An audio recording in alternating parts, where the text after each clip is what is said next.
سب سے امپورٹنٹ کیا ہے اینگر کو ٹھیک کرنے کے لیے؟ اگر آپ اپنی زندگی سے اینگر کو نکالنا چاہتے ہیں تو سب سے امپورٹنٹ اینگر کے پیچھے کوئی نظریہ بھی ہوتا ہے نا کہ یہاں اینگر بنتا ہے. کسی ایک چیز کو کئی طرح سے مینیج کیا جاتا ہے. ایک تو یہ ہے کہ پہلے سے ہی سوچ کے رکھیں، جسے کہتے ہیں ہائنڈ سائٹ میں ایک چیز کو سوچنا. ایک چیز کو ہوتا ہے سوچنا فور سائٹ میں.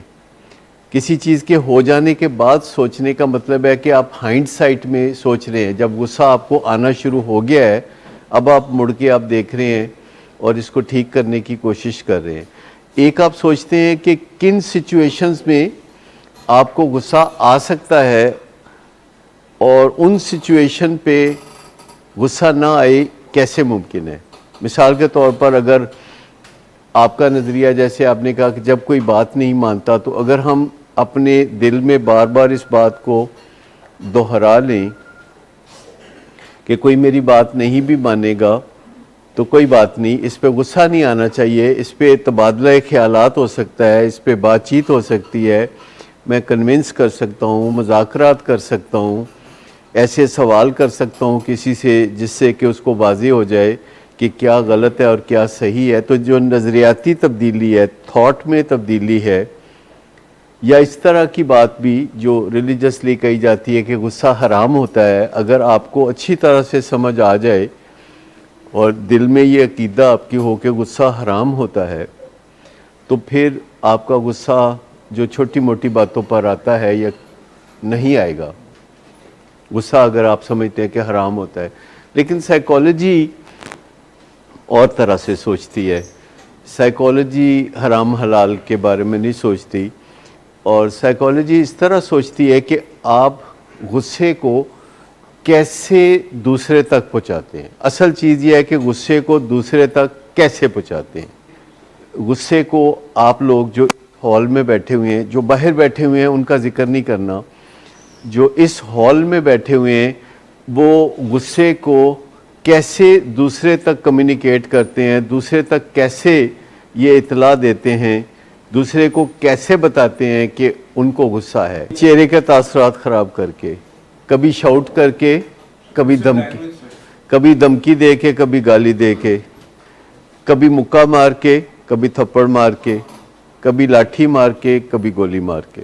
تو یہ ڈیفرنٹ ڈگریز ہے نا غصے کا. دوسرے لوگوں تک پہنچانا، چپ کر کے منہ دوسری طرف کرنا، باڈی لینگویج خراب کرنا، ٹون خراب کرنا، آواز اونچی کرنا، شاؤٹ کرنا، گالی دینا اور تھپڑ مارنا، مکہ مارنا، لاٹھی سے مارنا یا پھر گولی مارنا.